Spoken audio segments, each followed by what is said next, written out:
আমি কিন্তু এখানে কোনো আন্দোলন নিয়ে কোনো কথা বলতে আসি নাই। মূলত ব্যাপারটা হচ্ছে এই যে আপনাদের ঢাকা চট্টগ্রাম শহরে যে পরিমাণ মিছিলের লোকজন পাওয়া যায়, হ্যাঁ দেখবেন ছোটো ছোটো বাচ্চাগুলো, মেয়ে ছেলে অনেকজনে পাওয়া যায়।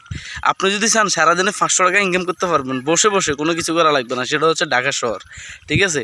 আর হচ্ছে চট্টগ্রাম শহর। এখন মূলত বিষয় হলো কি, একবার এক দলের মিছিল শুরু হয়ে যায়, তখন আপনি কি করবেন, একবার ওই দলের মিছিলে যাবেন আর একবার ওই দলের মিছিলে যাবেন। এখন মূলত বিষয়টা হচ্ছে কি, যে এতগুলো মানুষ এরা বারবার কোথায় পাই। এখন বিষয়টা হচ্ছে কোথায় পাই, আমি আপনাদেরকে বলি। যে ধরেন 3 গ্রুপে মিলে মিছিল করতেছে, অর্থাৎ একটা দলের মধ্যে 3 ভাগ আছে। এখন আজকে যারা পিছনে আছে তারা কালকে সামনের মিছিলে যাবে, সামনে যারা আছে তারা কালকে পিছনে যাবে, মিডলে যারা আছে তারা কালকে সামনে যাবে। এই হলো মূলত মিছিলের ব্যাপারটা। লোকজন কিন্তু সবগুলো একই। এখন একটা জামাতের বিরুদ্ধে মিছিল করবেন, তাও লোকজন এগুলা।